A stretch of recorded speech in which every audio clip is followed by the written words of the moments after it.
welcome everybody to another broadcast on the conversations on retail risk mitigation, asset protection, probably a couple other things in the label. I'm your host, Brand Elverston. All you guys are familiar with me. And today we have a real treat, and I'm going to give them a chance to give the Reader's Digest on what they do and what their titles are. But Vicki and Ashley, I listened to them as well, frankly, guys, maybe some of our listeners also did at RILA.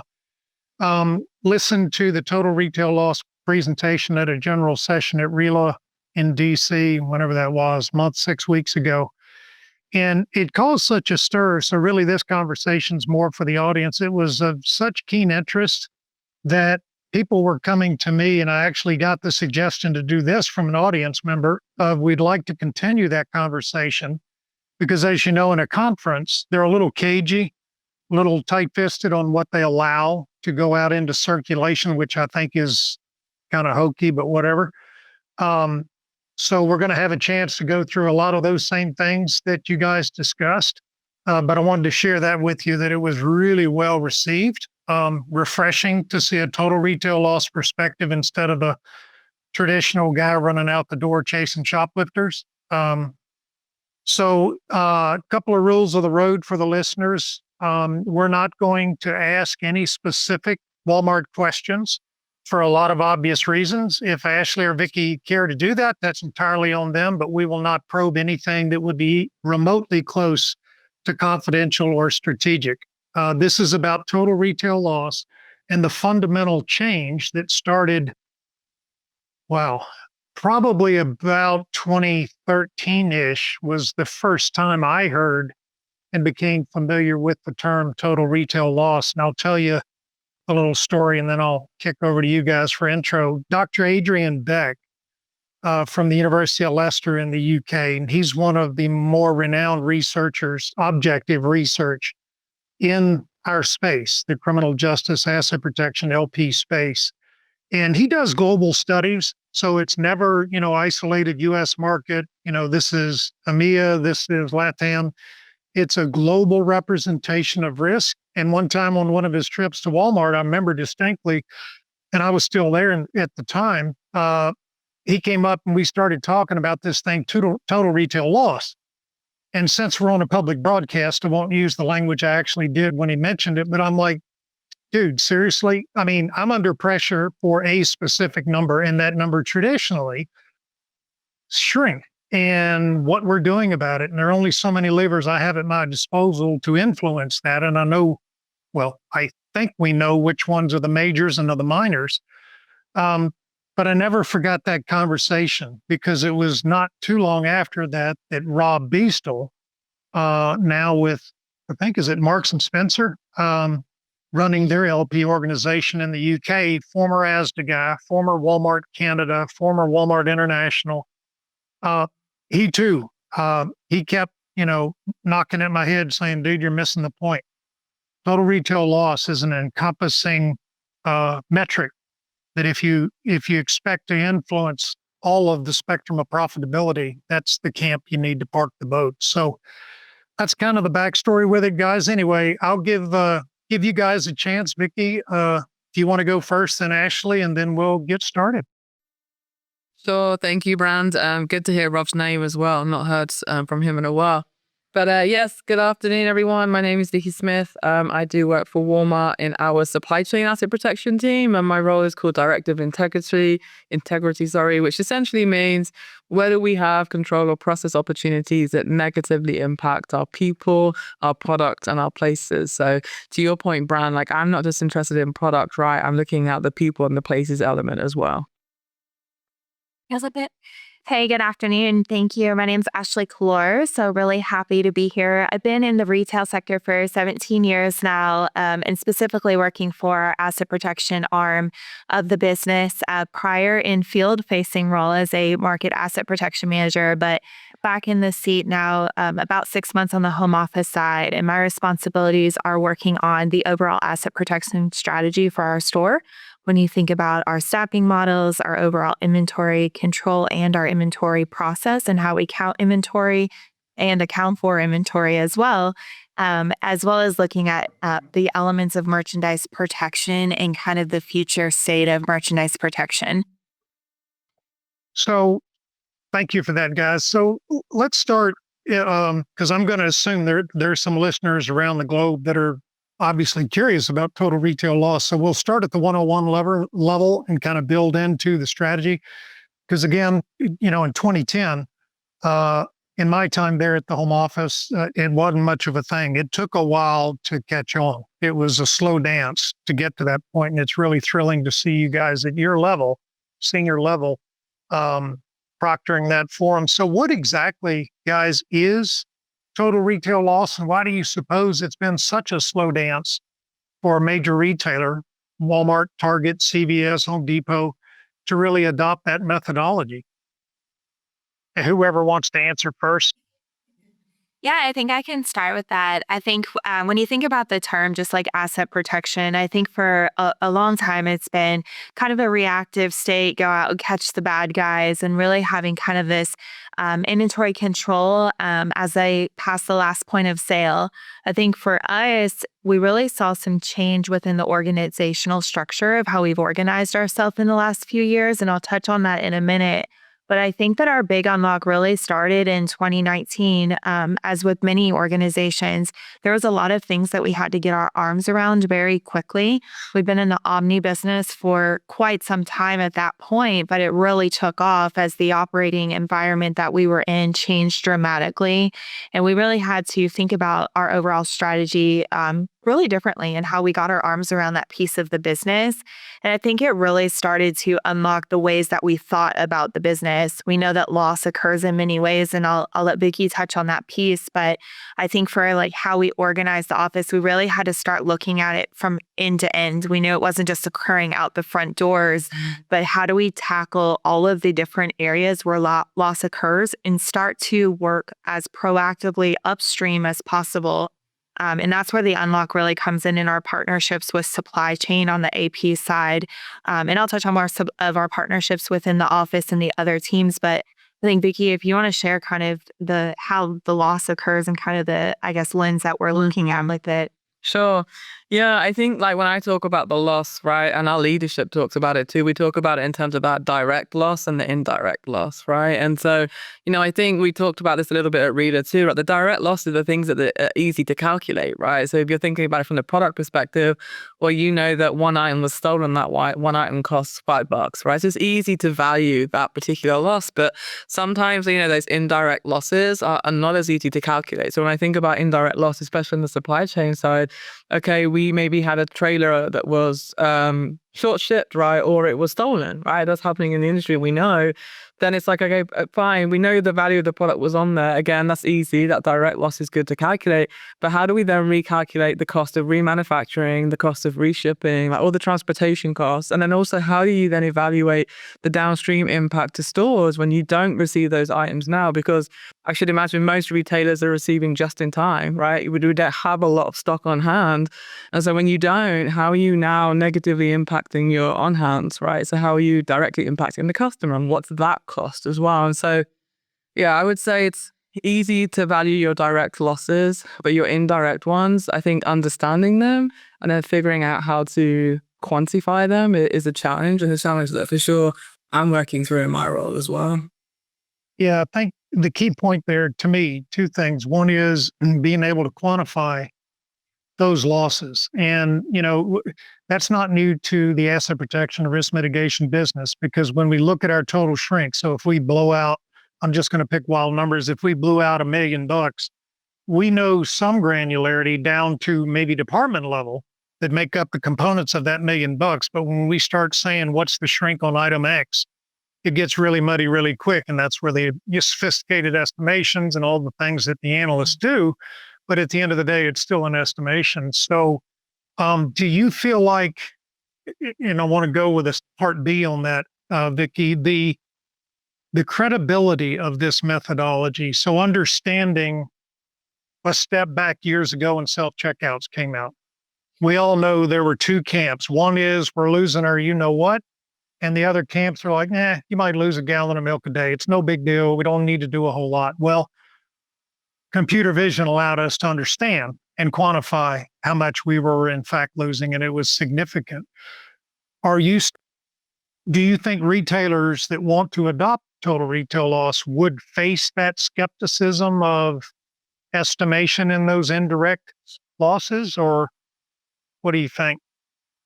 I think here's my view, right? So when I think about especially like some of the issues of like cargo theft that's happening in the industry, right? That's one of the things that we're trying to like evaluate in terms of when we have a loss, we know the product loss, but how do we estimate that true loss, right? And so there's good research studies of papers out there that can give you some fucking principles to leverage, right? And so I think when you present cases like that and like research that is backed very well, then it's easier for the leadership team to understand that and to say, fine, we think your estimation is good, right? So I think if you have a good, reliable source that you can leverage as why you came up with the analysis and the number you came up with, I think that's well received in general.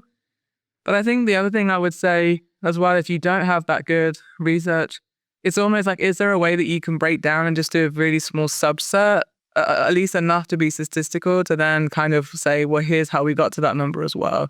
So I think it depends on what data you have internally available to you, and also resources, right? Doing some of the data analytics sometimes needs some more specialist skills, and like me, for example. Yeah. Well, we always, for forever use the National Retail Security Survey as that source of external data. As retailers begin to get more sophisticated in their analyses and getting actionable information out of their data, it becomes a component of a justification, if you will, or quantification.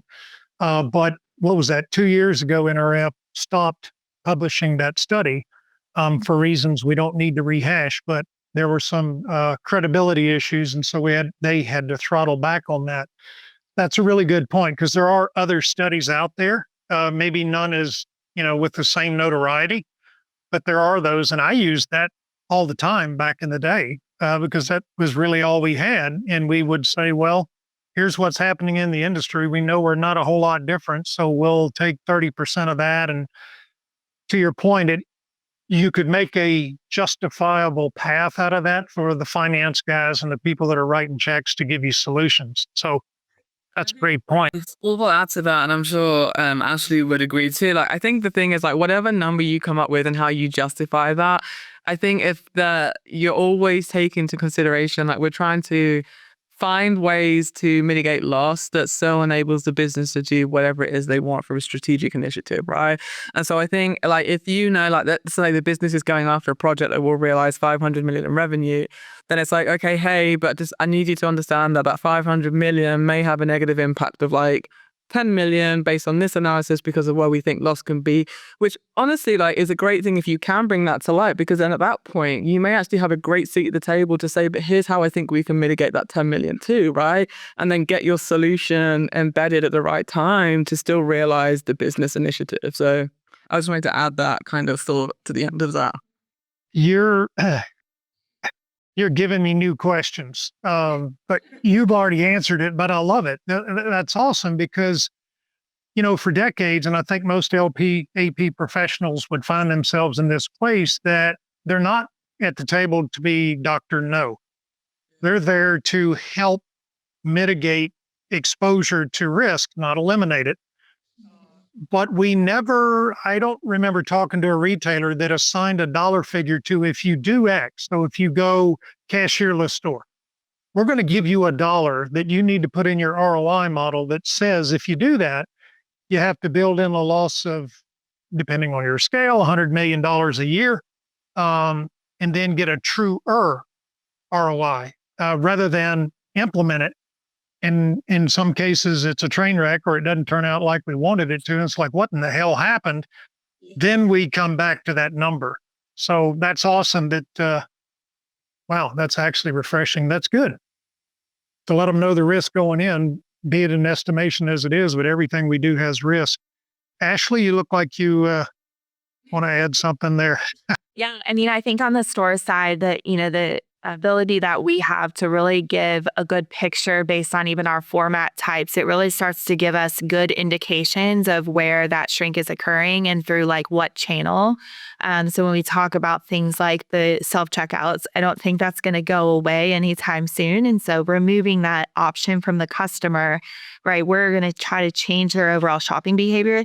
We're going to meet them where they are, but we have to get smarter in how we build out our kind of data points, honestly. And I think as we look at the technology that we've really leaned into, in some cases, it really starts to build that picture of where that loss is occurring within certain areas of the store, even through that front end or ultimately at the exit point. And so we get smarter as we build those out.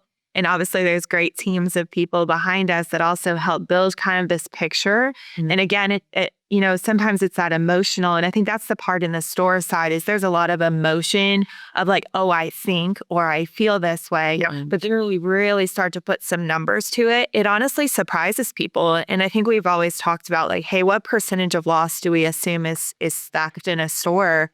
And when we really start to talk about that, I think, again, depends on the operating environment and that format of the store.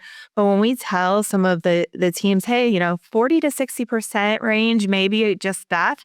And they're like, well, what's the rest of it? When you ask them what they feel, it's typically really high towards that effect side. And when we start to lean in, we realize there's obviously a lot more to that number that we need to teach and lean into, whether it's process or upstream issues that we really start to uncover. And it's really surprising to them when we start to really provide a better picture with the data available. Yeah, that's a really valid point. And meaning the estimations of sources of loss. You're right. So, my day one in asset protection was 1995, and the industry has changed. Everything about it has changed. The quality of leadership, the credentials of leadership, sophistication of technologies, resources we have available, collaboration across channels in retail, all of that stuff. But the one thing that is oftentimes stubborn is what you just mentioned is, at store level, sometimes if you have a blowout, well, it was all theft or the vast majority is theft. And what I found over the years, and particularly in the last few years there in the surge team, is that the more fluency you possess in total store operations, meaning from when the truck backs up to the door, all the associated systems and gaps, your sense of perspective really pushes the bookends out. You're like, you know what? Wait a minute now. Because we know if a retailer inventories at retail and accepts on hands for price changes, that's a huge risk. Being able to say if you ever got the product at all, and did it disappear in supply chain? Did it ever leave Shenzhen, China? Did it fall off the shipping container in the middle of the Pacific? All of those gaps, I found, during that, 18 months of essentially living out of a suitcase in stores, the more you knew, the more clear the picture became, and it became heavily weighted towards total retail loss. And, I was kind of the oddball out. I came out of the military, so I didn't know jack squat about retail. When I came to Walmart, I knew what they taught me in the academy in 1995, and it was all malicious intent. Thankfully, I got assigned to a district with a district manager who was operationally one of the sharpest guys I think I ever crossed paths with at Walmart, and he really challenged me. So pretty early on, I was highly suspicious of this, wave the theft flag. Not saying it's not a problem. I'm just saying it's part of the problem. And if you're going to affect it, you have to understand all the components. So that's awesome. Hey, Brand, can I add to that though? Because I think it's absolutely spot on. But here's what I'll say about that. And we encourage our team in supply chain as well to make sure you go and understand every role in your DC, right? And what they do, what the issues can be. But the other thing I'll say, and I heard this at a holiday meeting last year, the quote, it still sticks with me today. It's perception has an expiration date. Right. So it's one thing to go do that one time, but you've got to stay relevant too, right? You talk about it as sharpening the pencil. Yeah. And it's so true because it's we have this perception from something we saw 3 years ago, but the reality is that's probably expired and it's no longer true, right? So how do you make sure you keep your perception valid? Well, I got invited, you guys might have seen it, CNBC, News Nation, I can't tell you how many print media organizations, for interviews on this exact topic. Because you see on social media, looks like an episode of Cops. Every 15 minutes, you can find something of a bunch of hoods coming in and cleaning out the store. And I'm like, sure, that's a problem. It's always been a problem. But that's a mischaracterization of the entire scope of the issue retailers face. And of course, number one is physical safety and safety, but subsequent to that, yeah, theft. And I was surprised in some of the interviews and even some of the other interviewees that were on the panel, mostly academics, that they were surprised to hear that it's not all theft. There's a whole lot more that happens with gaps, even though a lot of the big retailers are very sophisticated and experts at what they do. To Ashley's point, there's still gaps, and you have to put numbers on those gaps. So this is a squishy question. And again, guys, this is all industry. I'm not looking for anything from that address. If you had to say, when you get the shrink number, obviously that's the reconciliation in the store, financial ledgers. Here's what your ledger said. Here's what you should have had. Here's what you did have. Minus that, you blew out $1 million or whatever. When you put on the total retail loss methodology, how much can a retailer expect to see their now present shrink number expand? Is the total retail loss another 2, 3, 4x on top of that, or is it $50 extra? I know that's a really tough estimation, but you guys are smart. So what do you think? I think it's going to depend on how they operate, right? To a lot of it, right? What's their operating model going to be like? Especially when I think about like supply chain and how does supply chain costs come down? So if I think about it, like in that sense of, okay, like, hey, are you choosing your carriers, right? Or are you using like lots of brokers, right? Which if we look at it from an industry trend, you could think that, hey, the less you vet your carriers and the less engaged you are in who you select to run your freight, you could have more theft. Then, I think your operating model is going to lean towards you having a higher number, right? So I think, I don't know if I could say like it'll be 4 or 5 times X. I think it's going to depend on the operating model, but I think your operating model, and then when you get to that number, could help you see some changes you might want to make to bring it down. So I don't know if you would add anything else, Ashley. Yeah, I mean, I think on the store side, it's hard because we obviously do the inventory at a retail, right? And so there's a lot of plays where we have price changes that happen in the store. And so in some cases, we really stress the overall inventory accuracy daily with the teams around how they're keeping their perpetual inventory as accurate as possible. And we know in stores where that is not, necessarily the case consistently, those things that are somewhat self-inflicted because we're just taking overstated PI on our price changes start to create some of the gaps where they probably did get that product, but at some point that, book versus SKU gap grew so large that now we really don't know what we're looking at. And then they're getting this number kind of retroactively. And so we're even monitoring that from our side now more proactively to say, hey, these are the most volatile items based on accuracy, historical accuracy. Go check these one more time to make sure that you're taking that price change on those items correctly. And I think that's where we just have to get really smart to not have that ballooning effect and giving those stores those signals on we do it on a monthly basis, but we're now getting down to a weekly and daily basis to identify those. Yeah, so in my estimation, Vicki, I think what you're talking about there, and a great distinction on sophistication of the given retailer. So to say it's 4 or 5x, you're right.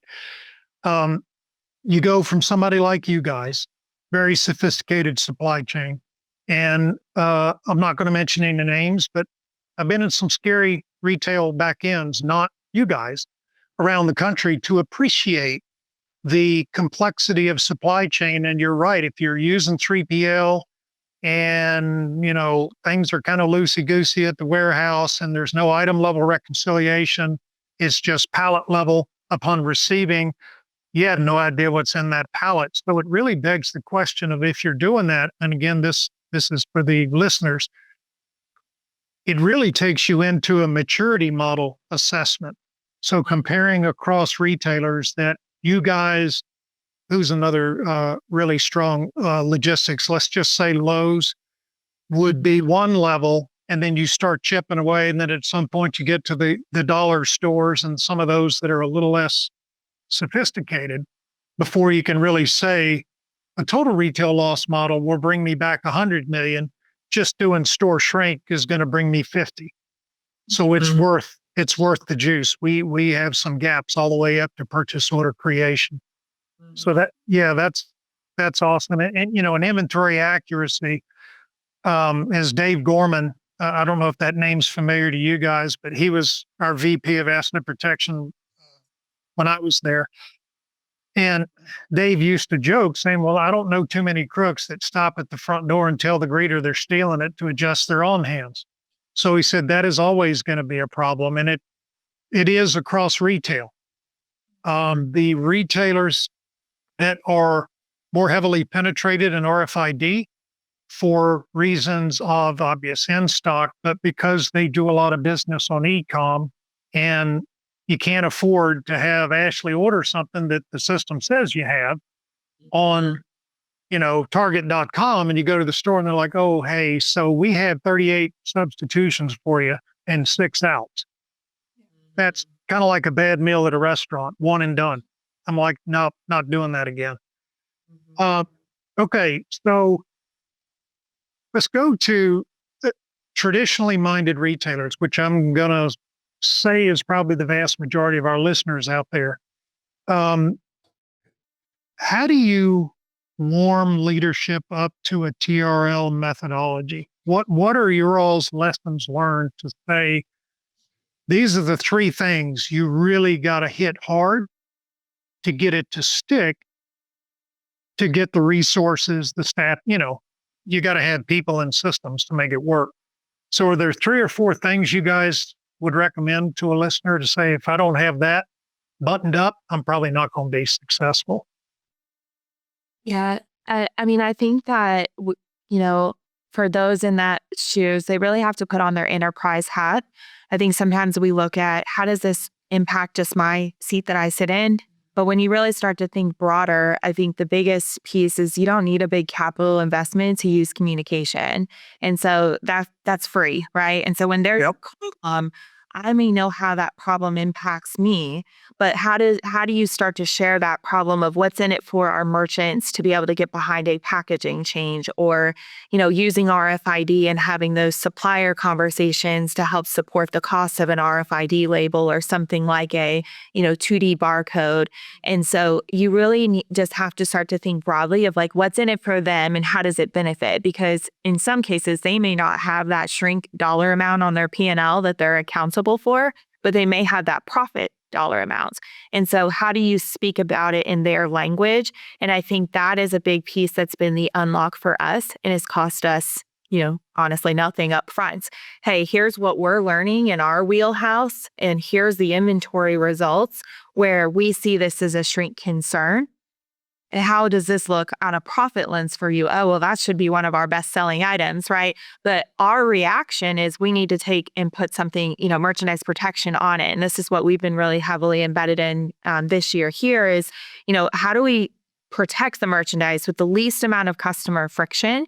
When we think about like locking cases, it doesn't just impact our in-store shopper anymore. It's now impacting our shoppers that are maybe coming in for like the omni space and fulfilling those online orders. And so when we talk about the merchants, to the merchants, right, it's like, hey, if we just do a simple packaging change, that allows it to fit into this type of merchandise protection, or maybe it's just more secure and it doesn't get stolen. And so I think, again, that piece is free for even our smaller retailers out there, is it really becomes that partnership piece in talking about it more upstream as well and bringing them along to solve the problem more holistically.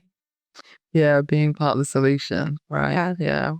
I think for me, the other thing I would add there is like, when we touched on this a little bit earlier too, Bran, like I think you really got to fall in love with the problem. Like I came from compliance before AP, and we had a leader that said that like if you don't love the problem, you're never going to get it right. And so, I think falling in love with the problem, doing like what you said too, like going and spending the time, understanding the processes, understanding how the operation is working, right? And I think if you know those two things, you love the problem, you understand it, you understand how the business operates, you have your data, right, to make data-driven decisions. Like we all have this emotional reactions to things, I feel, right? But like data really starts to back up what you're saying, right?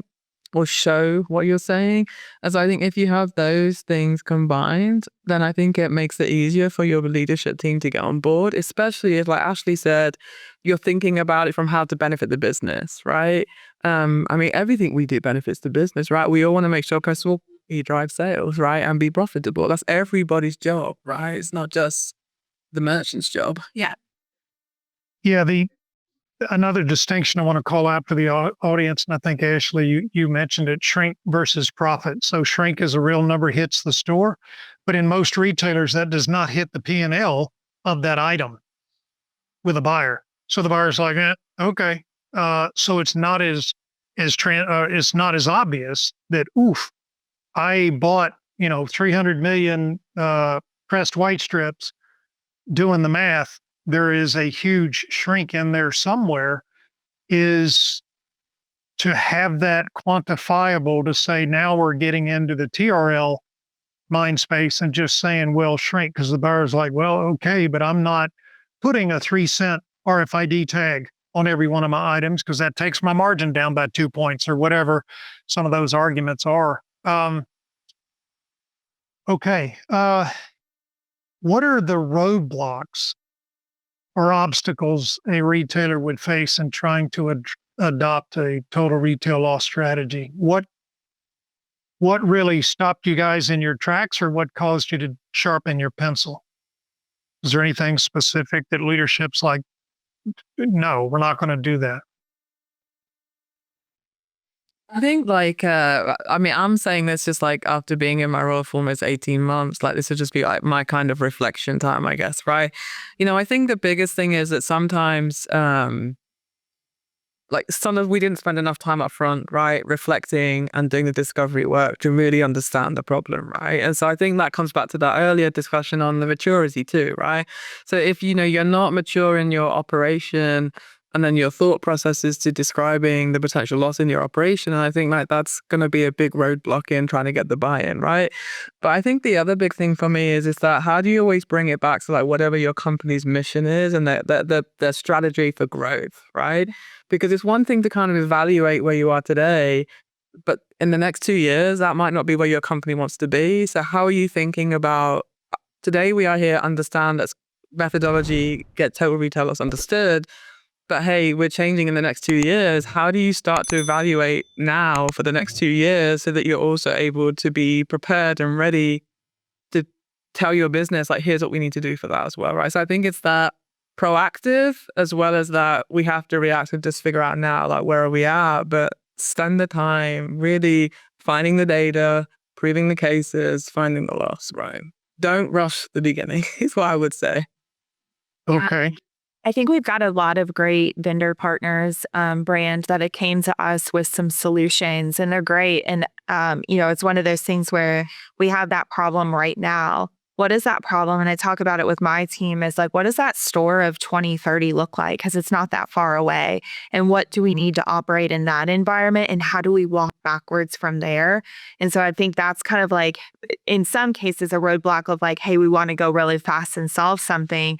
But to Vicki's point, as we think about the technology that we continue to unlock and even the ability with AI to give us some smart actions and tools for our teams, how does that all tie in 5 years from now as well? Because you can throw some great money at the innovations that are currently there.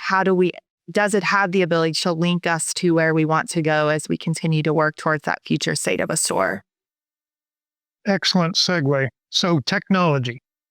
And I did a post, I don't know, a few weeks ago, talking about the fading segmentation of the silos in retail. So, obviously operations, logistics, finance, everybody has a job. And no matter the level of collaboration, the toolkit we had from when I got there in 95 till probably 2010, 2013 was pretty limited. It was EAS, which is a one-trick pony.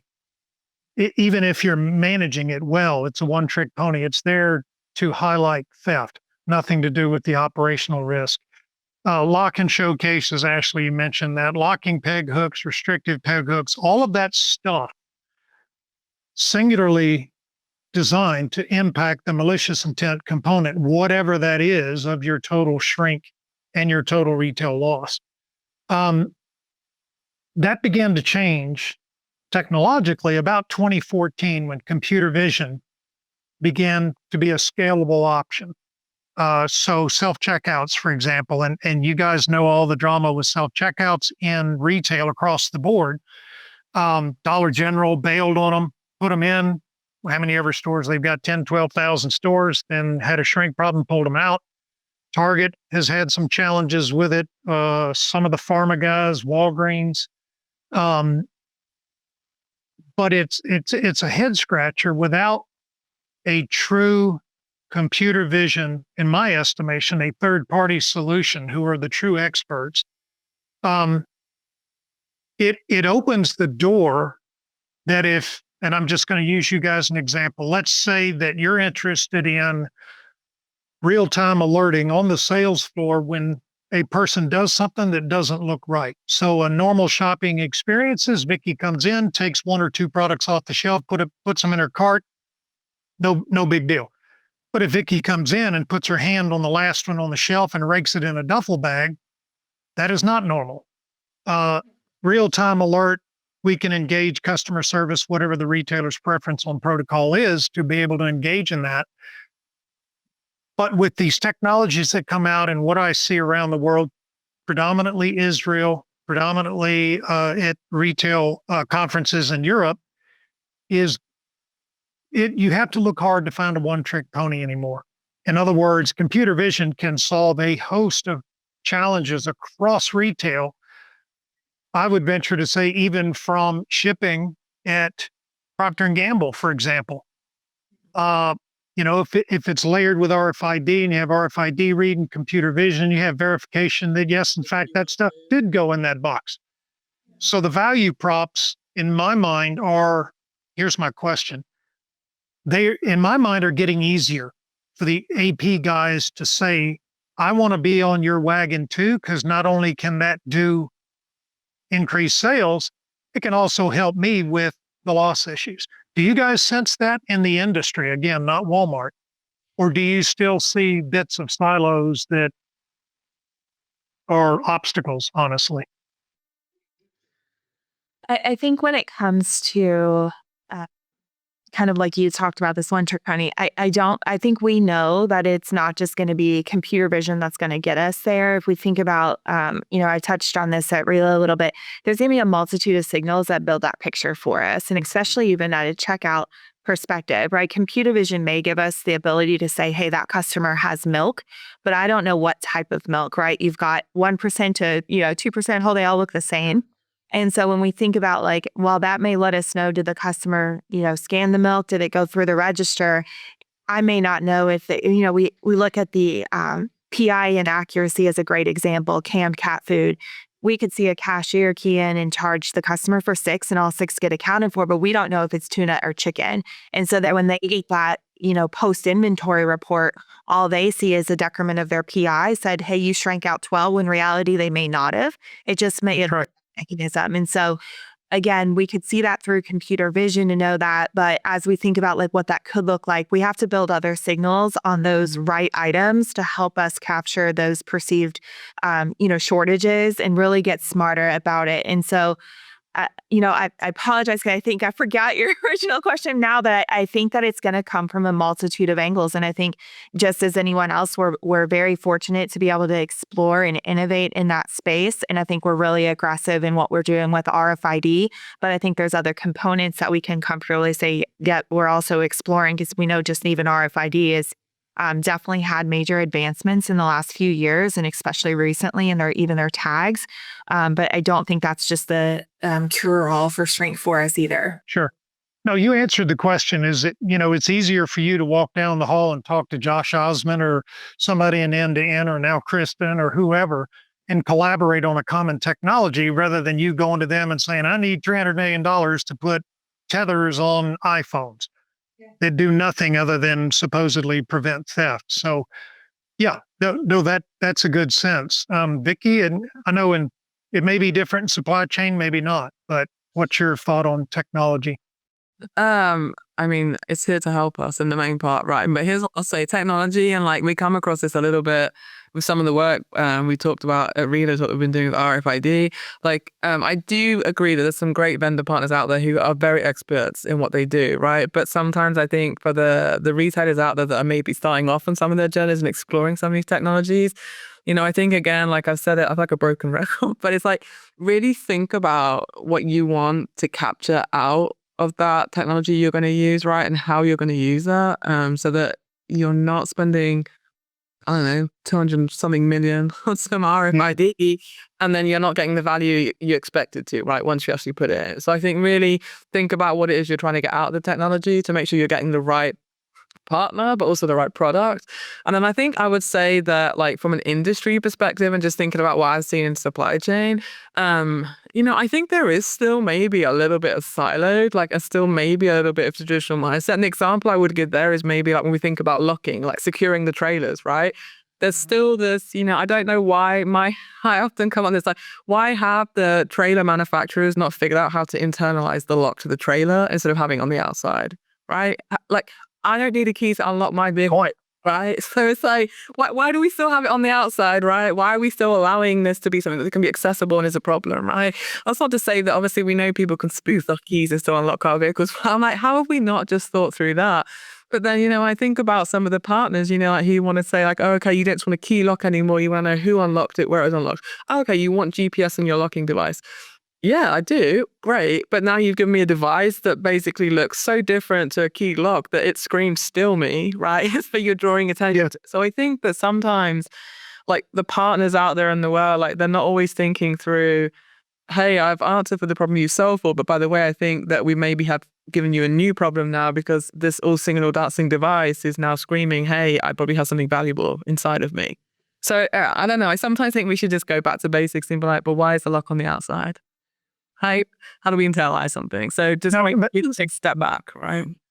That's a really good point. So that this part of the conversation really leads us into the ability, back to our theme, total retail loss, those signals you talk about, Ashley, or the intelligence points that in order to really get a good assessment, financial assessment without swagging it, are technologies across the spectrum, all the way up to and maybe even including the CPG manufacturing facility. And, and this is getting a little bit out there, but, in the RFID lab at Auburn, blockchain has always been kind of layered as what do you do, to your point, Vicki? You've got all this information, now what? I mean, it's a lot of daggone information, tag reads, millions, hundreds of millions. So you blockchain it so you can take visibility. So if Walmart says, we inventoried all these stores and we feel like we have an issue, it's going back to that electronic RFID ledger to understand, did it ever even leave Cincinnati, Ohio, Procter & Gamble to DC 36 and then cross dock and through the supply chain? I'm not sure when we'll get there. Right? So we're relying on pieces of paper, right? The bit of paper. I mean, we have federal agencies that say you must carry said piece of paper in your person, right? And that's fine, we get it. But like, why as an industry is there not a view to do something like blockchain, right? And digitize some of these things that criminals can exploit, right? So yeah, I think when we still have immature processes as well, or paper-based, I would probably say is more accurate, manual processes, there's always going to be opportunities for someone to circumnavigate those, right, and exploit you. Yeah, it would be, kind of what self-checkout helped illuminate and quantify the losses associated with self-checkout. And I don't care what retailer you are, if you had that computer vision, you had something better than Brand Elverston telling back in the day Tom Coughlin, damn it, we're losing X, Y, and Z. And he's like, prove it. And to your point, Vicki, you go back to a bunch of, apprehension logs and EAS. It's just, you start losing credibility really quick. It's like, dude, you don't know. You really don't know. But those technologies allowed us in the day to say, hey, if you doubt me, grab a cup of coffee and come watch. And you can watch that. And we put dollars on those products. And whether it's an organic red apple or a regular red apple, you're right. We're not going to know that. But we at least know we can put an approximation to it that's beyond the swag to say we probably lose $3,000 a day per store in self-checkout and just swagging a number. But I'm really globally encouraged. Computer vision is, and I'm preaching to the choir with you guys, but for some of this is the wrong way to say it, they're not less mature retailers, but for some of the other retailers that may not enjoy the sophistication others do, the prospects of computer vision combined, to Ashley's point, and layered with other, what you call them, signals or inputs, gives you a much clearer picture than what we have today. So let's say you have computer vision saturated on everything that is Walmart, from your DC, maybe even the back door of the truck, to the stores, and we can visually see everything. And then everything is, which it'll never be, RFID tag. So now we have the exact items. Imagine the propulsion that gives us in strategy to be able to really put good numbers to it. But for the less sophisticated retailers, when we talk about computer vision, guys, we're not, I don't want to leave the other listeners with, well, that's Walmart. They got endless amounts of money. They got money falling out of bales out of the ceiling tiles. Of course they can have that. That's not necessarily true, because there were 4 years ago, even Ashley and Vicki, 4 or 5 years ago, traveling over to Germany, you could count on one hand the guys in the computer vision space that could actually pull it off. Now, there were 50 of them that, were selling vaporware, but when you spent time with them, they had meat on the bone. That number is no longer one hand. It is a lot. And they're increasingly more sophisticated and good, which, as anybody knows, scalability, economies of scale, the prices come down and it's a commodity. It's like, okay, well, if I don't like vendor A, I can go to Tel Aviv and there's 86 other computer vision companies there. So it leads to affordability. So if I am a regional retailer, Meijer, up in Grand Rapids, and I have, 250 stores, beautiful stores. You're not looking at, $300 million to do something like this, depending on how many cameras you want it on, et cetera. It's more affordable, I guess, is my message, than a lot of people think. But I want to overemphasize your point you made, Vicki, is you got to understand, you being the retailer, what is it you're after? And if your answer is because it's cool and Amazon does it, that is not an answer. Which, unfortunately, a lot of people like to chase the shiny things in the room and compete without a clear mission. I don't know. We were talking about, like, the other day, it's like sometimes you go spend this money like it's your own. Like, I'm not going to go and spend $40,000 on a car without doing significant research on it, right? Yep. So, like, why would we do the same thing in the workplace? Yep. And the position you're in there is the collaboration with, the Josh Osmonds and Doug Reiners and the other guys in the ops side that help you further define the business use case to make sure you have a plug-in, versus him saying, what are you guys smoking? That's not even close to what we're looking for. And we've always, even in my days there, we had great relationships with them, most of them are gone now, but it was always a healthy, respectful relationship to be able to collaborate when we could. And that was in the early days of computer vision. So we didn't have a lot to land on common, but it's much better now. So in the smaller retailers, and understanding at this point, there may not be a whole lot of readily available data. So if I'm going to pick a name, if I'm Dollar General, just picking on Dollar General and Lee DeVille, if I want to pursue that, and I understand that my logistics is 3PL. I don't know whether it is at Dollar General. It doesn't matter. Let's just say it is. And, my warehousing is okay, but it's not airtight like some retailers. Um, do you guys recommend still, no matter how on where you are on the maturity model, do you still recommend pursuing a total retail loss strategy? Do you see enough meat on the bone for them to even chase it and explore? Or would you say, you know what, if you can't do that, it's probably not worth it? Yeah, I mean, I think you do, right? I think it's still like there's maybe some items you have to park in lot and say, hey, right now, like we can't add resource to quantifying this particular part of the TRL like space. But it's like, let's at least know it's there and we'll come back to it, right? Because I think depending on how many resources they have, or I think, you're kind of alluding for like, where's the risk? Like, where's the priority? I think that, you tackle it through prioritization, right? With the resources that you have based on risk. I think you should still consider it.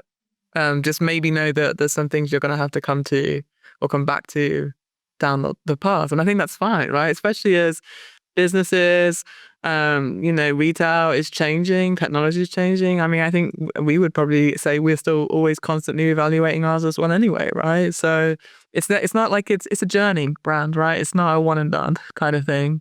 I think especially for the smaller retailers, big or small, right? The data tells us only one part of the story, but every element of the business plays a role in that story. And so being able to communicate to maybe that cashier, I know Dollar General is very light on staffing, but like, do they know how they impact that business and that total retail loss?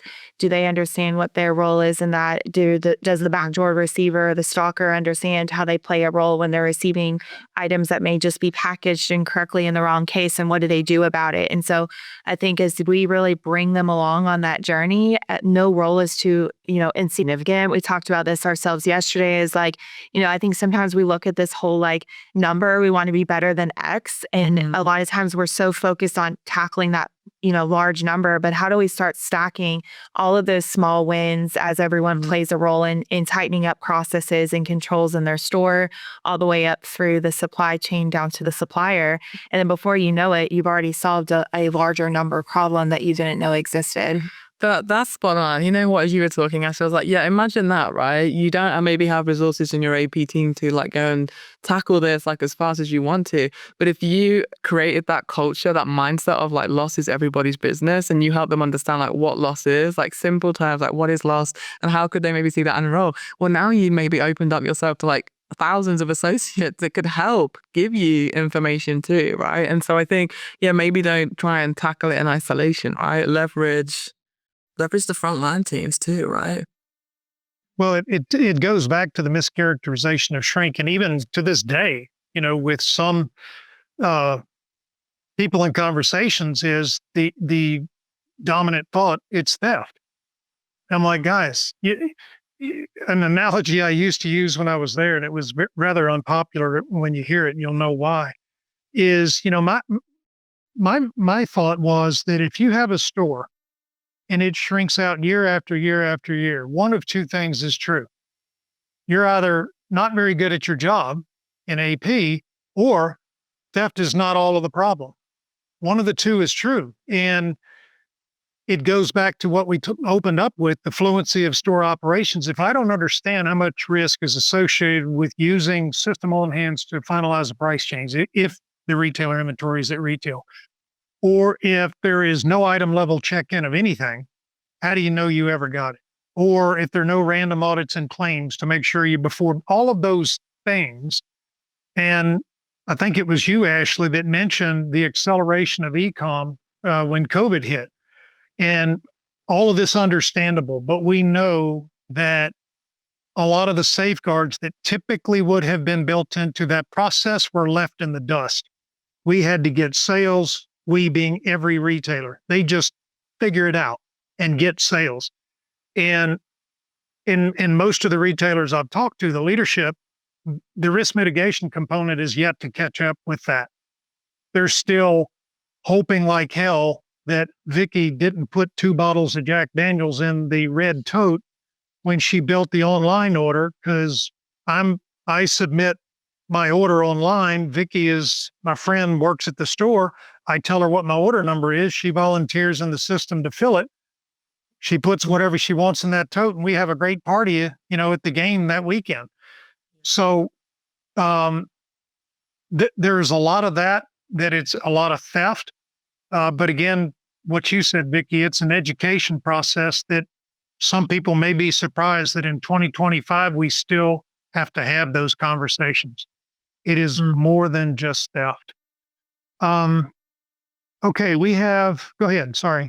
You say, Brandy, you hit it on there. It's if you ask our AP individuals of what they're monitoring, a lot of them will tell you they're looking at those exits and the controls, and especially from internals. When I ask them, prior, hey, I'm looking through internals on self checkouts. When the reality is we're missing a whole business where I know now I don't have to try to get out the front door. Exactly what you said with Omni is where we're really challenging to lean in and starting to put some control measures around there, because now I don't have to worry about watching for them at a register because they know that we're looking for that. I work back in the digital space that had, a lot of controls that we had to build up, after the fact, and that they found some loopholes, and that's been a really good awareness for them. Again, it goes back to staying on where the business is growing, helping bring them along on the journey as well, and having them continue to sharpen their pencil of where else do we have gaps. Yeah, so a few points, and we're getting close. And I've been taking notes as you guys have been talking. So estimating the dollar value is a challenge on total retail loss unless you have quantifiable data. The indirect loss, I think, Vicki, you mentioned that, being able to get your head around the indirect component and being able to, and that's a skill set, a communication skill set. Ashley, I think you hammered on that is, your ability to communicate the risk is everything. If you fail that, you're not going to get anywhere. We talked about the maturity model. So for the listeners out there that may say, okay, that's great, Walmart can do that, but I'm not Walmart.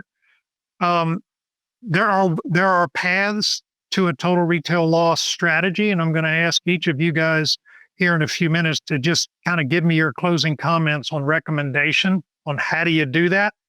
Because I hope, and is the case on most of these broadcasts, guys, the guests get a lot of questions post-call because this isn't, a live broadcast. And they'll say, well, Ashley said X, Y, and Z. I want to get clarity. Or I'm a supply chain person. I need to call Vicki. Number one, establish a connection and get her to help mentor me through the process at Dollar Tree. And then the shrink versus profit hit. And I know that's ongoing. I have those frustrating conversations with retailers. But I was there. Back to my opening story with Dr. Adrian Beck and Rob Beastel. It took those two to battle up and convince me I was missing a point some 15 years ago. So in your closing comments, guys, what advice do you have for the listener? Everything we talked about, the technology, quantifying the business problem, communication, a maturity model, with the theme being, how do I get to a total retail loss methodology? What would be your closing comments? And Ashley, we can start with you. Yeah, I think I'll hit on it again. I think that we've got to get ourselves out of I'm only responsible for the shrink line. And we have to think about the problem more holistically. I think sharing that problem. But again, it goes to how does this benefit each of your partners and really getting on the phone with each other. I think in the AP space, I love it because it really is a true network, especially out. We're not, I don't think we're sharing any earth-shattering industry secrets. We're all in this together and learning from each other to prevent the loss.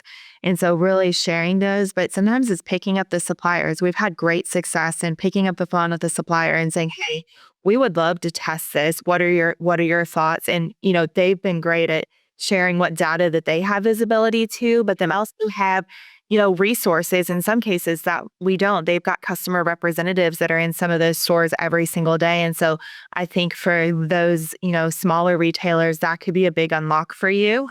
Labor spend is always costly. And so with the more partners you have, the more eyes that you have on the business, you're solving that problem collectively together. I think my closing thoughts would be, and I say this coming from the supply chain side, right? And you said it earlier, Brian, like safety is often like front of mind there. And it's true in stores too, right? Physical safety. But like we have a great safety mindset. Like how do we make loss become a culture and a mindset too, right? That is everybody's responsibility, not just a group of individuals' responsibilities. And I think when we do that, when we try and create that culture mindset, it's like, how do you tie it back to like your company's mission statement or your company's values and goals, right? I think that helps you stay true to delivering what is important to your business. But also, I think the final thing I'll say, and we talked about this a lot as well, is that like, yes, there's great technology. Like, yes, we know there's problems, and they're not just problems that we face as individuals; they're industry problems, right, that we're tackling. But we have to keep the customer at the front of our mind too, right? Like we can't go over the top and say we want this because it's the best way to protect the product. It is going to ruin the customer experience. And so you've just got to constantly remind yourself, I'm trying to still maintain a great customer experience. So yeah, those would be my closing thoughts. Yeah, I'm glad you said that because would be my closing comment is anything that you do if the customer, and sometimes that's a hollow saying, oh, the customer, blah, blah, and and then you got engineers running crazy, overloaded on caffeine, coming up with something so complicated. It has no chance in where of working in a store. And I relate that to the airline industry. Everything the airline industry does has nothing to do with the customer experience. The nickel and diming, the charging you for this, charging you for that, reduced size of seats, schedules, late flights.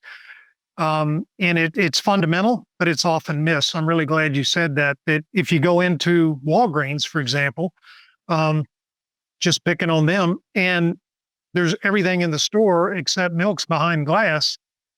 This isn't 1995 where I had to wait, and because I didn't have another option. I have the option in my hand. It's called my phone, and I can order it on Walmart.com and have it at my door tomorrow morning or maybe that night.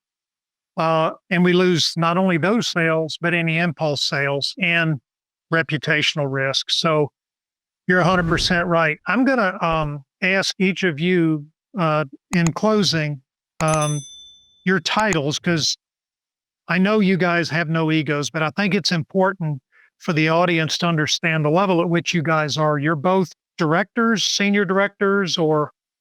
I'm a director. Ashley's senior director. Okay, and a senior director is one step under a vice president. Is that correct? Correct. Yeah. Yeah. Okay. It's important the audience understand that. So when they call you, they know your breadth of influence and that you've got your finger in about 97 different pies. So Vicki and Ashley, thank you so much, guys. This was an extension of the discussion we had at the general session at RILA. And I suspect both of you are updated on LinkedIn where people can find you, or how do they best find you? Yeah, LinkedIn's good. Yeah. Okay. All right. Thank you so much, guys. I really appreciate this insight, and have a good rest of your day. Thank you very much. Thank you. Yeah. Bye-bye.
everybody. This is JW Franz here at Decision Point Technologies, again with you on Conversations on Retail, having the pleasure of kind of leading the discussions on the Beyond the Barcode series. It's actually interesting to say this is already now round 3 of me doing this with you all, and it's been great to continue to have these conversations, these discussions, and I'm very excited to do this again. Again, like I said, now the 3rd time with another industry colleague slash friend that I've come to known over the last few years. And it's actually interesting that our guest today, Marshall Kay from Avery Dennison, I actually met him 3.5 years ago at RFID Journal Live in Las Vegas. So time has, in this space has gone by quite quickly. But yeah, I'm gonna, have Marshall join us today. For those of you that don't know Marshall, presently at Avery Dennison today, and Marshall can certainly speak to what his role is there. And prior to that, he is with a leading consultant, RFID Sherpas, and today he's also, a contributor to Forbes as a freelance writer and one of the 2024 top retail influencers, which is quite impressive to say the least. And then the one that I think would put a smile on my face is, as I think most would say, is he's also the founder of the phrase RFIQ, which I'm sure Marshall can talk about a little bit more here later. So, but Marshall, that all said, I don't want to take too much time to tell the audience about yourself, but I appreciate you being here and joining me today. So thank you. Thanks for having me, JW. It's really a treat to be with your audience today. I've been connected to the world of retail RFID for over 20 years. Working with retailers and brands and others connected to the space. So not only have I had a front row seat to what's unfolded, but I've been an active participant as well. And at Avery Dennison, my role is twofold. Number one, I direct a capability. It's a global capability, something we call Retail Transformation Services, that allows me and some others to work alongside our great account team supporting retailers and brands. And also, I'm connected to some of the work we're doing on the innovation side. And Avery Dennison is very much a technology company, an innovation-focused company with many years, 90 years of material science excellence. And our focus is on connecting the digital world and the physical world. And we're proud of the fact that we've been the market leader in smart label technology and related solutions for many, many years. And so that's what my passion is. Avery Dennison is such a logical home for me to be at, and I've been here for almost 3 years, and I get to work on some very exciting projects. Yeah, nice. It's amazing to know that the time has gone by as much as it had, because like I said, when we first met, you were in that transition phase to where you're at today, and I've been certainly keeping an eye on all the great things that you and the organization have been really doing to promote the adoption of technology in the industry, and it's been great. And it kind of occurred to me coming into this this conversation as well. I think you're based out of Montreal, correct?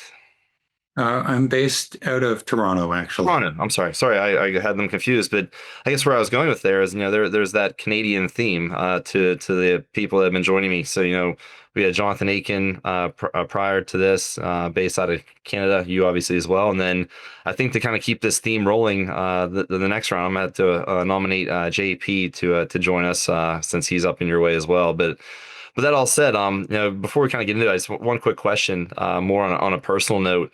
And as we continue to know each other, I never asked, do you follow hockey these days? Are you an Oilers fan by chance, considering what's going on in the playoffs? I would say that the majority of Canadian hockey fans are rooting for the Oilers. I really am pulling for them, but they have their work cut out for them. Yeah, it'll be an interesting game tonight, so we'll see what happens. But that all said, let's kind of, let's talk a little bit more about what people really care to hear about. And for myself personally, I look back and say, wow, it's already going into July, halfway through June, going into July. We're halfway through the year already. What has all the great things that have gone on in the industry thus far this year alone? And you and I attend a lot of different trade show events, conferences, and whatnot. And for me, our paths crossed this year at NRF in New York, and then again at RILA in DC not too long ago. then I saw that you're attending some other events, or had attended some other events I think recently, which was Retail Council of Canada, I believe, Shop Talk, and I think you're even going to NRF Connect, come up here very soon. So you take into consideration all the things that you've been to this year, things that you're coming to attend here in the foreseeable future. What have been like the themes that you've been really hearing this year, like at these events that you think are relevant to RFID and the retail industry that's worth noting for people? That's a terrific question. And I've been to, like you said, a bunch of events. I've been to Shop Talk several times before. I wasn't at this year's, but very aware of what the agenda was, and I'm certainly interested in the fall event they do, Shop Talk Fall, which is a little bit more operationally focused. What I'll tell you in terms of themes, really two things come to mind. One being AI, and it's really AI, AI, and more AI, to the point where it's almost a miracle for anything other than AI to get on the agendas at these conferences. And AI is amazing. It deserves a lot of attention and a lot of focus. And what's probably the most important about it is whether retail executives are believers too. And it's very clear that the answer is yes, that they're seeing results. Investment dollars are coming in a large way, a very large way. And of course, that is why it continues to get the attention that it does. The second is inventory agility. Now, that was a topic that got a lot of attention during the pandemic because of disruptions. And then because of tariffs, inventory agility, supply chain disruption became headline news again. And so those are two topics, two themes that are pervasive at these events. Sure. Yeah, and I've heard some similar themes as well, based on some of the things I was at, like I mentioned. And you take those themes that you mentioned, and then you look at really some of the major retailers, brands, the thought leaders and advocates that are in the space. And for the last few years, I think we've heard continual names being thrown out there. Let's just use Walmart as one example. But who are you seeing really coming to light this coming year, or in the recent past, that's really kind of advocating and help kind of paving the way for this ongoing adoption? So Walmart is a great example, actually. And Walmart, in terms of the way they've made technology so critical, so core and foundational to their success, is really worth pointing out. I mean, only a few months ago at Walmart's Investors Day did they feature it, and it's not just RFID. Although it's worth noting, Walmart uses RFID in a bunch of different categories, and I'm sure you'll be asking a little bit more about that in this conversation. But they also are doing many things to improve the productivity of store associates and to leverage intelligence in real time to help inform decisions and create efficiency. So Walmart's a terrific example. Another great example is Inditex, that owns Zara and some other brands. And Inditex for years has always been a recognized leader in the use of technology to deliver a superior experience for their customers and, of course, for their frontline employees as well. Uniqlo is another great example, using RFID from factory to store. Decathlon comes to mind as well. These are real leaders in this space who continue to drive more and more value from their investment in smart labels for the merchandise that they sell. Yeah, and it's great to hear some of those other retailers that you mentioned. And for me, I do a lot of. I know we do a lot of reading, so I'm always reading about what's the next big thing from who. And my own internal library of all these articles I save on LinkedIn, it's just getting longer and longer and longer. Like, I can't keep up with the pace of all these things that are going on, which is great to see. So, but as I again, we'll call out, we're kind of halfway into 2025, which means sooner than later my VP is going to be asking me for my budget request for next year, and for planning ahead. So I guess because we can only go to so many events, right? In a given year, whether it's, our time, budget, whatever. So, you've been fortunate to go to many events, as have I, but what's one that really kind of stands out to you as an event that, people that are listening in should really give some attention to maybe for this next year if they really want to get serious in this space? That's a great question. And it really does depend. It depends on what type of retailer you are, and it also depends on what role you play within the company. The simple answer is that the NRF show, the big show in New York, is the one to focus on. If you could only pick one, there really is something for everyone at that event. Such a wide range of technology there, and such a large group of people who gather. I think this year was close to 40,000 people. But there are some other fantastic shows. Shop Talk does a terrific job both in their main event in Vegas and also the fall event, and also Shop Talk Europe and Grocery Shop, which is really important. But then for certain niche areas within retail, asset protection, and really it's not niche, but specialized focused areas.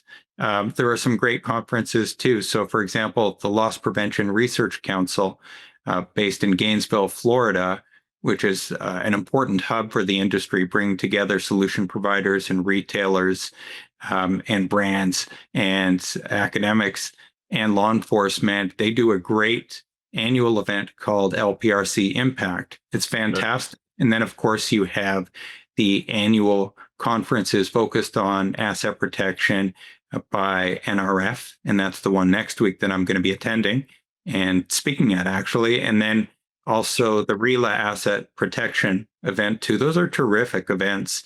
And it's not just for people in the asset protection community, because, of course, inventory visibility and inventory protection is actually something that's relevant to many different parts of the business. So that's a long answer to a short question.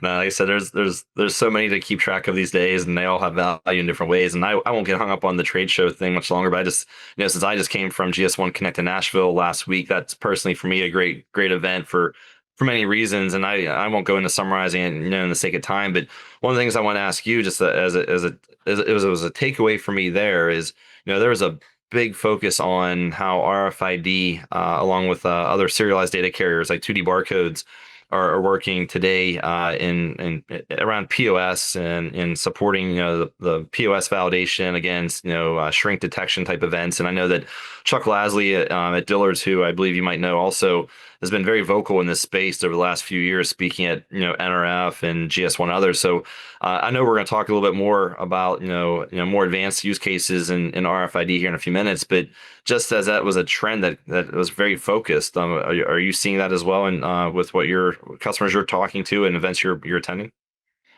Yeah, serialization, and of course, that's one of the beautiful things about RFID. There are many, but even when RFID isn't involved, QR codes, the Sunrise 2027 initiative, such an important program, and such important work that GS1 does, as GS1 does each and every year.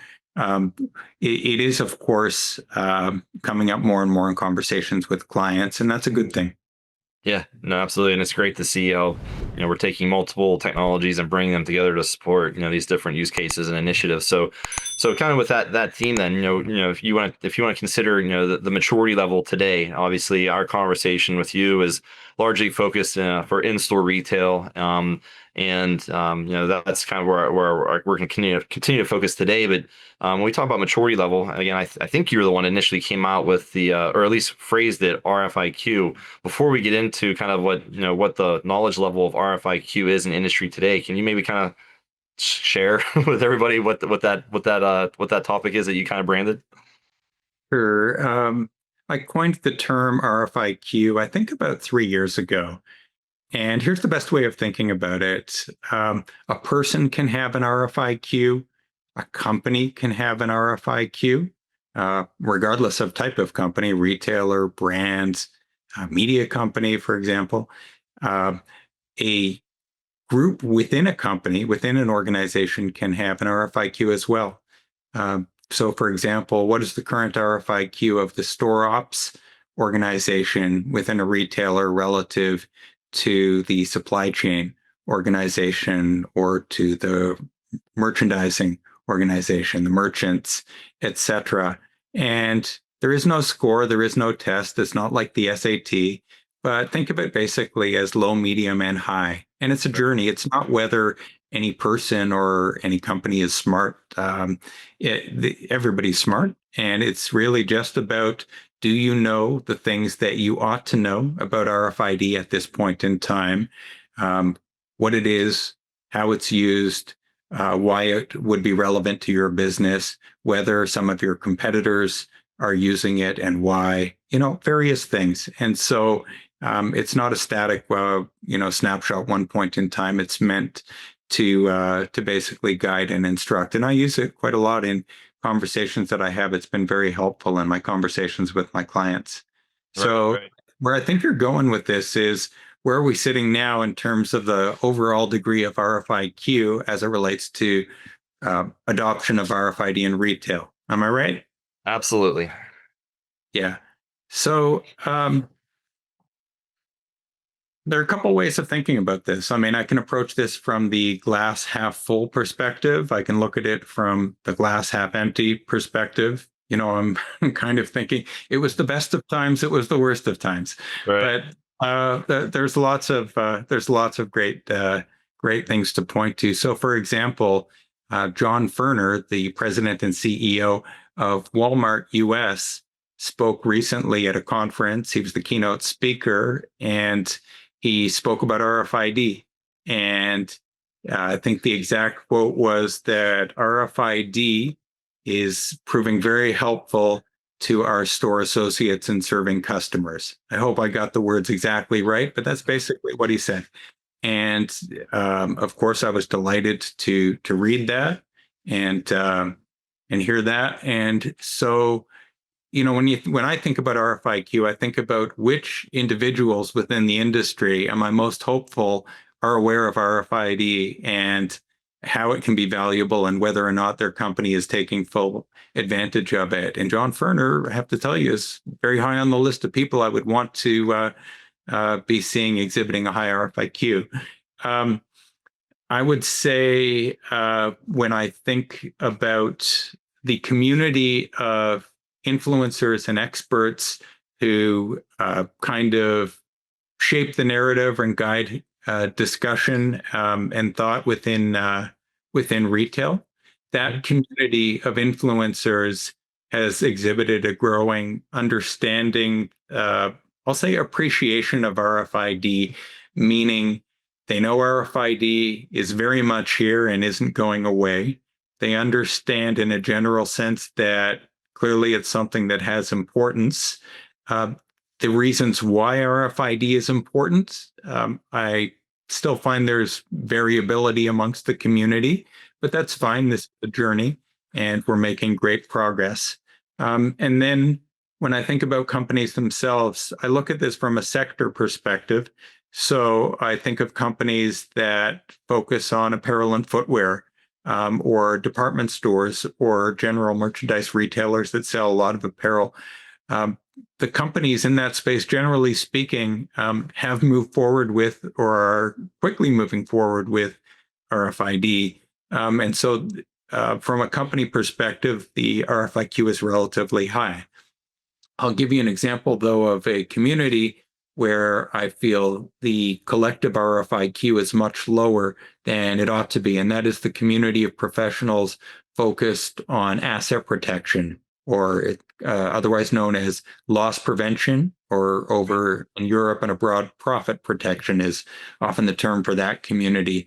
That is a group that has under-prioritized RFID, and it's not just me saying it. A very highly regarded member of the LP community named Brand Elverston recently wrote a great article essentially saying, hey, this community that I myself, he was speaking about himself, has been a part of for many years, has under prioritized RFID, has taken a very, I'd describe it as more of an apathetic attitude towards it, and RFID has been a golden opportunity sitting right under that community's noses. So that's an example where the RFIQ isn't what it could be, what it should be, but I try to look on the positive side of it. There's tremendous opportunity for that community to be tapping into the power of RFID to deliver even more value for their companies.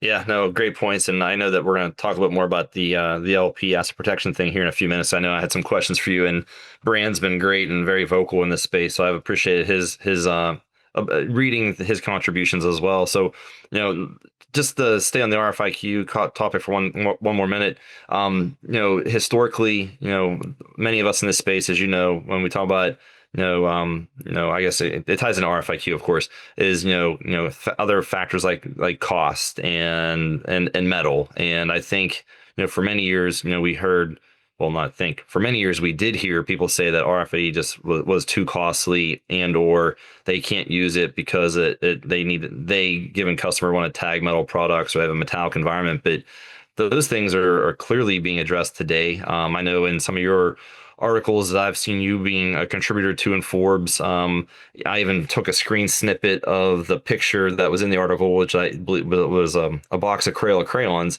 I think the theme that was in that article was, I think it was Walmart was tagging a box of crayons that costs less than $1. I think it was maybe actually 75 cents. And then even in other things I saw you contribute to, RFID tagging, baking ware or frying pans for that matter. So I guess, in those two examples that you've been very, that you've clearly called out, that, cost and metal is really kind of becoming a thing of the past. Yeah, there have been a lot of misperceptions about RFID that, if something's made with liquid, like I've got a quart of motor oil in my office with an RFID smart label, or actually I've got something to show you now. It's grease cup liners for a barbecue that there's an RFID smart label, a sticker, or one area where we are primed to see much greater adoption in the next 5 years, and likely much sooner, is with beauty and personal care. So I have an example of this is hand cream, where we've got RFID, a smart label on the side for both inventory management and asset protection. Another category is lawn and garden. And I'm very happy that next week at NRF Protect, I'm going to be joined on stage with somebody from Lowe's, the home improvement retailer. Yep. So I'm not saying this comes from Lowe's, but here's an example of something to attach to a hose that has RFID as well. And then, of course, fishing hooks. I have an example here. I bought these, I think, for 99 cents. And the crayons, for the cheapest box of crayons I found was 72 cents. And I even found something in the lawn and garden department for 64 cents. But the point is that when you use RFID for more than one or two different reasons, you can afford and easily justify having it on some very inexpensive goods. And it's not as if only in the last 12 months have we started seeing RFID on very inexpensive items. We've been seeing that for years. I'd find things that sell for under $5 and then under $4, $3, $2, etc. So myth number one, something needs to cost more than $5 in order for this to make sense. No.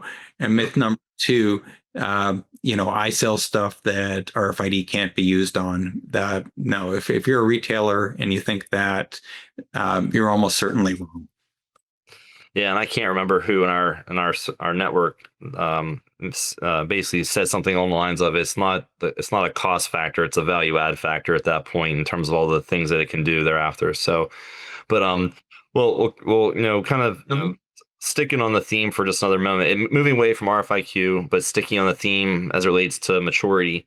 I think you saw it as well. Recently read an article from one of our industry colleagues, JP Kamel, and in his article, he was basically talking about the next wave of RFID adoption in terms of fixed overhead infrastructure for more of a autonomous-based reading versus more traditional methods of using, say, handhelds, and who some of the leaders are in that space from a technology perspective, like Keyon and Radar and Pervase ID, along with Zebra, and then looking at the retailers that have embraced this on a large scale, like H&M, Old Navy, and a few others. So that with that said, this is, where do you see this? Is this like the next big wave, or is this kind of just a thing? What's the benefits, just overall, what are some of your thoughts on this newest curve of adoption that we're seeing? It is very real. It is very exciting. We've seen it coming for a while, and it is so exciting to see it happening to the degree that it is, not just with rollouts that have been announced, but with a large number of trials by other retailers who similarly are interested in taking advantage. For me, it's exciting because the moment a smart label is applied to a product, and almost always it's applied at the factory, the moment it's applied, it can start delivering value, whether it's in the factory on the outbound side or on its journey in the supply chain, or for brand protection, authentication, etc. And once it gets to the store, obviously, the more often the smart label can be read in a cost-effective way, the more value that smart label can create. And so this is great. It's fantastic. It's providing for retailers capabilities that they've wanted for a long time it didn't have. So think of it this way: moving from the barcode to RFID using handheld RFID readers, and often in combination with some stationary readers, whether it's at the doorway separating the stock room and the sales floor, or whether it's at POS, or whether it's a smart exit at the store's front door, that the handheld-based approach has been such a big upgrade to the barcode world. And Right. And now we go one level further with overhead. It's a pronounced change, and it's really, really exciting. Yeah, no, it's great to see these advancements, and it certainly opens up all those new use cases, and it definitely keeps it interesting and fun for sure. So, and I guess we can kind of take that as a pivot point then too. So if we look at inventory management has been kind of the foundation for RFID for so many years, and as we talk about the maturity and the evolution and the new business use cases, and I know you've already touched on this for a few minutes already. And even at some of the events that you're at and things we'll be talking about, the loss detection, shrink detection use cases are really becoming on the forefront of a lot of conversations. So I know this is something that you have a lot of insights on, and contributions as it relates to how it can be used to combat shrink and theft and support law enforcement. And we've seen some retailers like Macy's and Joe Cole leading this charge for so many years. But I have an idea that this is kind of a passionate area for you as well. So just kind of where do you see this going? Because I know you made some comments about brand being an evangelist for this as well. So just love to get your thoughts on kind of where you see RFID supporting these initiatives in the years to come. I'd love to tell you about why I'm so excited, and I will tell you. I'd like to go back for a moment to what we were discussing with overhead readers, because it occurred to me your audience might still be wondering why it is so important. And for those who are unfamiliar, it's essentially readers that are always on, that are providing information about a product's location, not only its presence in the store, and not only giving a separate view of items that are on the sales floor relative to the stock room, Right. but also providing location visibility as well, depending on the system, plus or minus 18 inches. So that's really exciting. You basically, RFID lifted the lid on the store for the benefit of the retailer and the benefit of consumers, in terms of what actually was in the store and what was happening in the store with that merchandise. And overhead solutions provide that visibility. So it allows for much better management of inventory.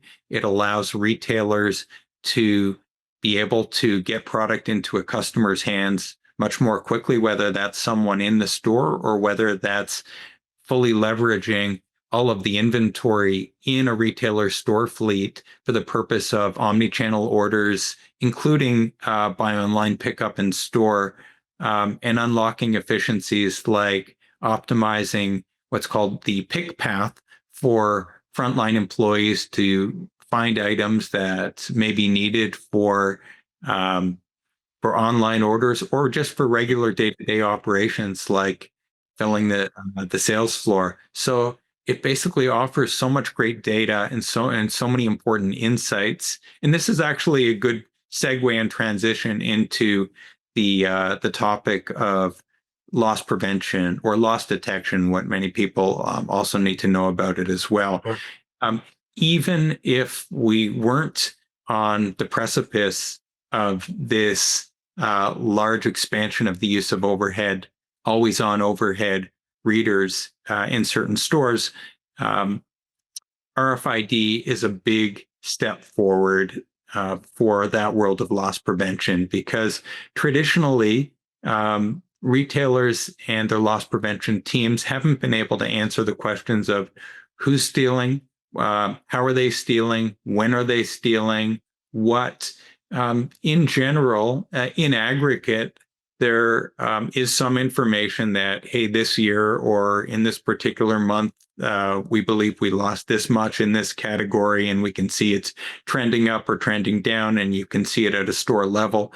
But when the underlying data is so poor and you need to look retroactively, your ability to answer the who, what, when, where, it just isn't there. And then you can talk about the how, but how often, and what's the dollar value of the things that they've stolen. So RFID creates a set of capabilities that are profound. And a lot of it comes from the data itself, because retailers, as you know, the degree of inaccuracy at the SKU level relating to inventory is profound. And so when you improve that, then the quality of the data just powering the day-to-day reporting improves too. So that's a part of the story. It's far from the largest part of the story. You don't need to have smart exits for RFID to do a lot for you, but smart exits are fantastic. And if you don't know what a smart exit is, if you're listening and are unfamiliar, basically, think of it as an exit that can indicate to the retailer which items are being taken out of the store that haven't been purchased. And many retailers have high quality video at the front doors, and there is a timestamp of when these items are being taken out by the person. So think of it, if I were trying to take 8 things out of a store, for example, it's as if I were sending the retailer a selfie of me and an itemized list of all 8 things that I'm taking out, including the serial numbers of each of those 8 things. And serial numbers become important too if those items are found in the wild, places like flea markets or other places where stolen goods are resold, or if I were to try to return one of those products for a store credit. So this is big. Now, getting back to overheads, what's really interesting too is that overheads can provide a lot of very good information, including identifying when a product kind of goes off the grid and is no longer on the premises. So you don't, even if you don't have smart exits, part of the benefit of having always on overhead readers is that you get valuable data that is very relevant to your efforts to reduce the amount of theft from your stores. Right. No, and all great things to call out. And I'll ask a question, so please answer it as vague as you can, because I'm sure there's confidential things you probably can't share. But can you? I know that we're seeing and hearing a lot more about how law enforcement is working I'm sorry, how law enforcement is leveraging the use of RFID and that serialized data to help in the prosecution of others. You're starting to see? I believe you're starting to see that being a trend as well, right? So I'm not sure if there's anything you kind of share to help illustrate that more. Obviously, there's probably some confidentiality around that, but just want to call it out for awareness, if anything. The small and growing number of detectives who are aware of RFID and who use it in their work love it. The small and growing number of prosecutors who have worked with RFID and it's been part of their cases, they love it as well, and it's understandable. So I recently heard from I watched a great webinar in where the featured guest was a detective from Las Vegas, and what he explained was that in the past, when he would be in court, sitting in the witness stand, and explaining to the jury why he, in his experience, was highly confident that the goods that he had found were in fact stolen. Mhm. So, for example, at a flea market, he indicated that many times the jury would believe him after the long explanation, but there were times where they wouldn't. And Sure. yet, with RFID and the evidence that he and the prosecutor are able to present, that's no longer a real issue. And he also mentioned that many cases that in the past might have gone to trial get resolved earlier with a plea of guilty by the defendant because the defendant's lawyer realizes the power of the evidence created by RFID. But it's not just about individual instances and cases. One of the reasons why law enforcement and those who work around the country at both the local, state, and national level are excited about this is because RFID helps connect the dots and aggregate case values too, and connect the dots between groups who are working together that in past it wouldn't have been as easy to identify. And also RFID helps prove that a stolen product has moved across state lines. And so this is all tremendously exciting. And we're at a stage right now where even without RFID, the degree of collaboration between local, state, and federal agencies and actors on the retail crime prevention front are greater than ever. Recently, there was the first of its kind national retail theft blitz, and we're seeing more and more things like that. Well, as you're talking, I'm looking at the clock. I'm like, man, like we could talk about this all day long because there's so many cool things going on. But with just the maturity and the adoption, and like you said, it's maturity and adoption brings on new use cases, and this is clearly one that's going to have a lot more to talk about. So, and being considerate to our audience time, I know we have to bring it up because, like you said, you cannot have these conversations without bringing it up. But let's just talk for a minute about where RFID and now AI are intersecting. And I'm sure we could talk about this for easily another half hour or so. But in the last few minutes, and kind of trying to keep us concise, where do you see these two kind of really being the next wave of value as well? Since again, AI is a part of every conversation these days. Well, when your AI models are being trained with accurate inventory data compared to inaccurate inventory data, your outputs are going to be better. And so data quality, data cleanliness, etc., and also the types of data too. There's a lot of focus on generative AI for good reason, but the non-generative stuff involving optimization and analysis of data is super exciting. And the ability of RFID to create new forms of data that weren't available before, and the ability to process large amounts of data that are made available by RFID. Those two things work hand in hand. And so that's what I would say. AI is amazing.